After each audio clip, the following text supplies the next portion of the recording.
উপসহকারী community medical officer ইতনা স্বাস্থ্য ও পরিবার কল্যাণ কেন্দ্র লোহাগড়া নড়াইল। আমাকে ইতনা স্কুল অ্যান্ড কলেজ থেকে ফোন দেয় কোনো এক শিক্ষক, বলে যে অনেকগুলো বাচ্চা খুবই অসুস্থ হয়ে পড়েছে, আপনি একটু দ্রুত আসেন।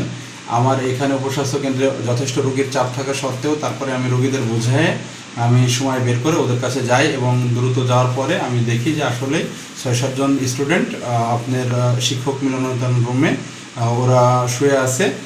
স্যার এবং ছাত্রছাত্রীরা এবং স্কুলের যে গভর্নিং বডির সদস্যরা আছে ওনারা দেখলাম যে পানি দিয়ে মোছা দিচ্ছে গা হাত পা, এবং ওদের একটু আগেও নাকি স্যালাইন পানি খাওয়াইছে কিছুটা।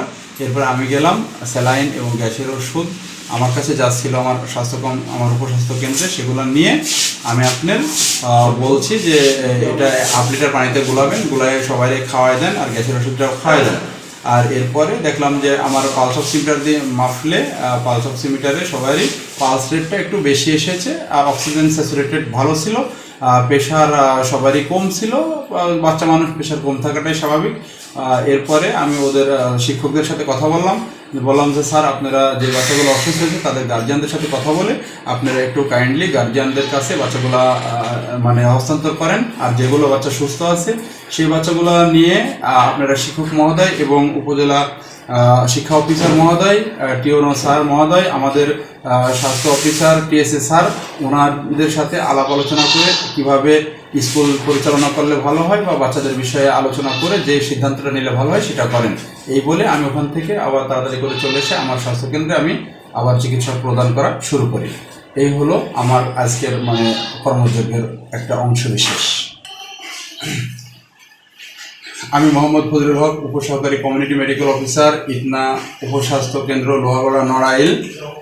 আমাকে ইতনা স্কুল অ্যান্ড কলেজ থেকে শিক্ষকরা ফোন দেয়। আমি তখন আমার এখানেও প্রচণ্ড রোগীর চাপ ছিল, আমি এই রোগীদের একটু ম্যানেজ করে তারপরে আর কি স্কুলে যাই এবং যে দেখি যে 7-8 জন স্টুডেন্ট আপনার শিক্ষক মিলনায়তন রুমে ওদের শোয়ায় রাখছে শিক্ষক এবং ছাত্রছাত্রীরা ওদের পানি দিয়ে গা হাত পা মোছায় দিচ্ছে।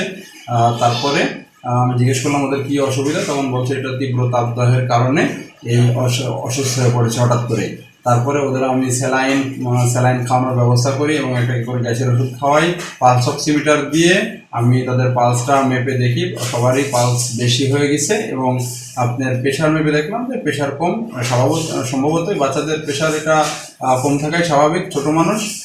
এরপরে আর কি ওনাদের বললাম যে বাচ্চাগুলো অসুস্থ হয়েছে তাদেরকে গার্জিয়ানদের কাছে পৌঁছানোর ব্যবস্থা করেন, আর বাকি যে সমস্ত বাচ্চাগুলো সুস্থ হচ্ছে এই বাচ্চাগুলো নিয়ে আপনার শিক্ষক মহোদয়, উপজেলা শিক্ষা অফিসার মহোদয়, টিওনো স্যার এবং আমার উপজেলা স্বাস্থ্য ও পরিবার কল্যাণ কর্মকর্তার সাথে কথা বলে যেইভাবে শিক্ষা পরিচালনা করলে ভালো হয় সেটা করেন। এই পরামর্শ দিয়ে আমি স্কুল ত্যাগ করে আমার স্বাস্থ্য প্রতিষ্ঠানে আমি ফিরে আসি। এটা এটা আবহাওয়া হিউমিডিটি প্রচণ্ড খারাপ এবং এই তীব্র তাপদাহের কারণেই এই সমস্যাটা হয়েছে বলে আমার মনে হচ্ছে। আমি শেখ মাহবুবুর রহমান, সহকারী প্রধান শিক্ষক, ইতনা মাধ্যমিক বিদ্যালয় কলেজ। আমাদের প্রতিষ্ঠান আজ যথারীতি পূর্বের দিনের মতোই শ্রেণী কার্যক্রম শুরু হয়। তো শ্রেণী কার্যক্রম শুরু হওয়ার পরে বেলা 12টার দিকে আমাদের কিছু ছাত্র, যেমন 6, 7 এবং 8-এর কিছু ছাত্র অসুস্থ হয়ে শ্রেণীর ভিতরে পড়ে যায় ক্লাস চলাকালীন সময়। এ সময় কর্তব্যরত শিক্ষক এবং আরও অন্যান্য ছাত্রছাত্রীরা মিলে তাদেরকে নিয়ে স্কুলের টিচার্স কমান্ড রুমে নিয়ে আসে এবং সেখানে আমরা তাদেরকে পানি ঢালা সহ বিভিন্ন প্রকার ছোটোখাটো চিকিৎসা দিতে থাকি। এক পর্যায়ে তারা সুস্থ হয় না, তার প্রায় সেন্সলেস অবস্থায় তারা ছিল 8 থেকে 10 জন ছাত্রছাত্রী। এই অবস্থায় আমরা স্থানীয় স্বাস্থ্য কেন্দ্রে ডক্টর জনাব ফজলুর রহমান সাহেবকে ইনফর্ম করার পরে উনি আসেন। আসার পরে ছাত্রদের প্রাথমিক চিকিৎসা দেন, তাদেরকে স্যালাইন খাওয়ান এবং আরও কিছু চিকিৎসা দেওয়ার পরে তারা কিছু সুস্থতা বোধ করে। এদিকে অন্যান্য শ্রেণীতে আরও কিছু সংখ্যক ছাত্রছাত্রীও এই সংবাদ শুনে অসুস্থ হয়ে পড়ে, কেউ ক্লান্ত হয়ে পড়ে, কেউ কাঁধ বাঁকা করে রাখে, এরকম সমস্যার সৃষ্টি হয়। পরবর্তীতে আমরা বিষয়টা উপজেলা শিক্ষা অফিসারের নিকট জানানোর পরে উনি আমাদের বলেন যে জেলা শিক্ষা অফিসারের সাথে আপনারা কথা বলেন। পরবর্তীতে আমরা জেলা শিক্ষা অফিসারের সাথে কথা বলি। কথা বলার পরে জেলা শিক্ষা অফিসার বিস্তারিত জানার পরে আমাদের বলেন যেহেতু এটা একটা ফবিয়া হিসেবে কাজ করতে পারে, অর্থাৎ অন্য অন্য ছাত্রছাত্রীও এটা দেখা দেখি আরও অসুস্থ হয়ে পড়তে পারে, তাই আপনারা বিদ্যালয়ের কে ছুটি ঘোষণা, আজকের মতো ছুটি ঘোষণা করেন। তখন আমরা বিদ্যালয়ে ছুটি ঘোষণা করি এবং অসুস্থ ছেলে মেয়েদের তাদের আত্মীয় স্বজনের কাছে ভ্যানের যোগে বাড়ি পাঠি। মূলত এই ঘটনাটি তীব্র তাপদাহের কারণে ঘটেছে বলে আমাদের কাছে স্পষ্টভাবে প্রতীয়মান হয়েছে, কারণ তাপ প্রবাহের কারণে এই ছেলেমেয়েরা এরকম অস্থির করছিল। পরবর্তীতে যখন আমরা তাদের স্লাইন খাওয়াই এবং অন্যান্য প্রাথমিক চিকিৎসা দিই, তারা কিছুটা সুস্থতা বোধ করে। আমি Anindya Kumar Sarkar, principal in charge school and college. আমার প্রতিষ্ঠানের আজ বেলা 11:15 যখন বিদ্যুৎ ছিল না, ক্লাস 7-এর একটি কক্ষে সেখানে ছাত্র অসুস্থ হয়।